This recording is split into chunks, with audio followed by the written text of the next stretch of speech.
The night was unusually dark, even for a moonless evening. I found myself alone in the middle of a dense forest, the only source of light coming from my small flashlight. The trees loomed overhead like shadowy giants, their branches reaching out to grab at me, whispering secrets of the forest's ancient past. I had ventured into this wilderness in search of an old cabin that locals spoke of in hushed tones, a place rumored to be cursed. I was drawn to the mystery, foolishly intrigued by the stories of those who had gone before me, never to return. The air was thick with an eerie silence that seemed to suffocate me. I could feel unseen eyes watching, and the rustling of leaves sent shivers down my spine. As I trudged deeper into the forest, I began to doubt my decision to come here alone. I finally stumbled upon the cabin.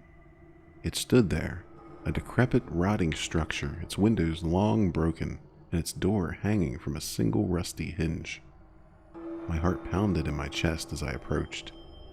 I couldn't explain it, but a sense of dread washed over me. I cautiously pushed the door open, which creaked in protest, as if the cabin itself were telling me to turn back. The interior was a mess. Shattered furniture lay in disarray. Cobwebs hung from the ceiling, and the floor was covered in a thick layer of dust. The air was heavy with the scent of decay. I ventured further inside, my flashlight revealing strange symbols etched into the walls. They were like nothing I'd ever seen before, a sinister alphabet of unknown origin. I felt deeply uneasy, but I couldn't tear my eyes away. A sudden gust of wind split the air and my flashlight slowly blinked out, plunging me into utter darkness. Panic welled up inside me as I fumbled to fix it, but then, as the beam of light pierced the darkness once more, I gasped in horror. In the corner of the room stood a figure shrouded in tattered rags. Its face was hidden beneath a hood, but its eyes gleamed with a malevolent red light. I couldn't move, couldn't breathe. The figure let out a low, guttural laugh that echoed through the cabin, sending chills through my very soul. "Who are you?" I managed to stammer. No response. The figure began to move toward me, its footsteps making no sound on the decaying floorboards. I stumbled backward, tripping over debris and falling to the ground. Desperation overcame me, and I scrambled to my feet and raced for the door. But the door slammed shut before I could reach it, and I heard a sinister whisper in my ear, cold as ice. "You should never have come here." I turned to face the hooded figure, trembling with fear. Its hood fell back, revealing a face twisted in agony and hatred. It reached out a skeletal hand toward me, and I felt a searing pain in my chest. I looked down to see blood soaking through my shirt. Horrified and out of options, I pushed past the hooded figure and slammed myself into the door. The old wood burst to kindling, and I stumbled out into the night, my vision fading as I collapsed onto the forest floor. When I awoke, I was lying in the dirt, the cabin nowhere in sight. My chest throbbed with pain, but there was no sign of any wound. It was as though the encounter had been a nightmare, a terrifying hallucination. But the symbols, those symbols etched into my memory, were all too real, and I knew I had come face to face with something ancient and evil. I stumbled back through the forest, vowing never to return to that cursed place, haunted by the memory of the hooded figure and the sinister secrets of the cabin in the woods.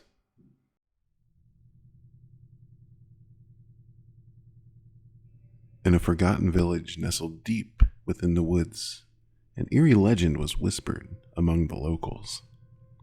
It spoke of a lonely ghost named Eleanor who wandered the wood, forever searching for a lost love. The legend said that if someone were to blow on a dandelion at the stroke of midnight, Eleanor's spirit would appear, her mournful cries echoing through the trees. One moonlit night, a curious young woman named Clara decided to test the legend. She ventured into the heart of the forest, clutching a dandelion in her hand. As the clock struck 12, she closed her eyes, took a deep breath, and blew on the dandelion with all her might. A chilling wind swept through the trees, causing them to creak and groan. Suddenly, a soft, haunting melody floated through the air, and Clara's heart raced as she felt a presence behind her. Slowly turning, she saw a figure cloaked in mist, with long flowing hair and tearful eyes. It had to be Eleanor, the ghost of the legend. Clara's breath caught in her throat as Eleanor's mournful gaze met hers.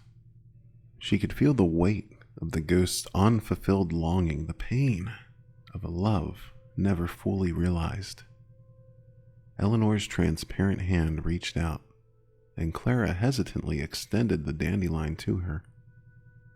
The ghost's fingers brushed against the delicate petals, and for a moment, an ethereal smile graced her face. But then, a piercing wail echoed through the woods, causing Clara to shiver with fear. Eleanor's expression twisted into one of agony, and her form began to waver. The dandelion petals turned black and brittle, disintegrating into ashes that were carried away by the wind. With a heart-wrenching sob, Eleanor vanished, leaving Clara standing alone in the darkness. From that night on, Clara never spoke of her encounter, for the weight of Eleanor's sorrow lingered in her heart. The legend lived on, but the dandelion's fate served as a cautionary tale, a reminder that some ghosts carry a pain so profound it could turn even the most innocent of gestures into a haunting lament.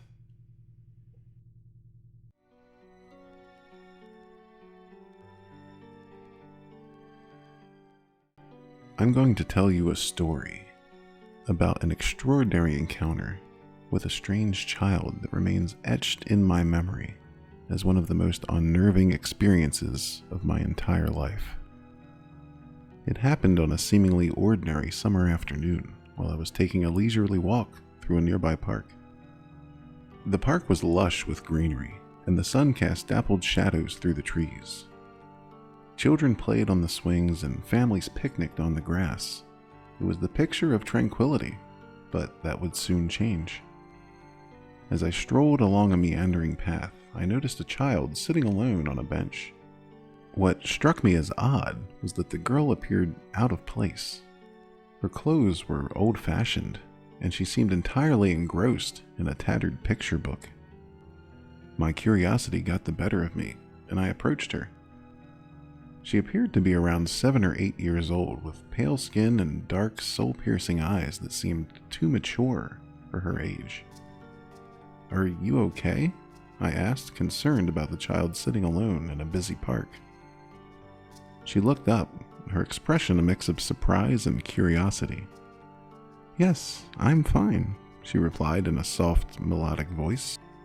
"I'm just waiting for someone." I tried to strike up a conversation, asking about her parents or guardians, but she remained evasive, offering vague answers and returning to her book. As I continued to talk to her, I couldn't shake the feeling that something was profoundly wrong. The park had grown unusually quiet, and I realized that the other children and families had vanished, leaving only this strange girl and me.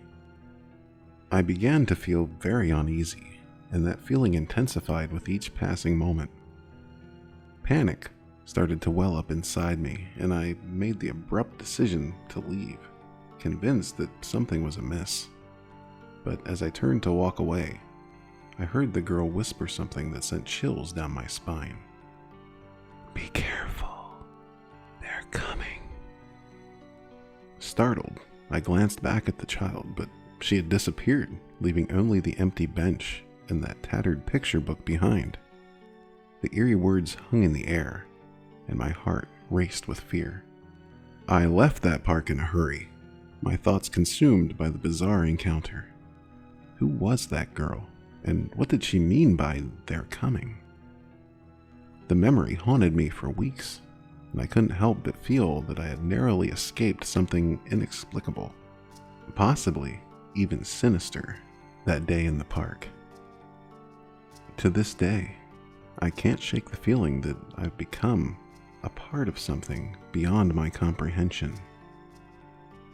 The lines that separate the ordinary from the extraordinary can be crossed and blurred in the most unexpected ways, and not always for the good.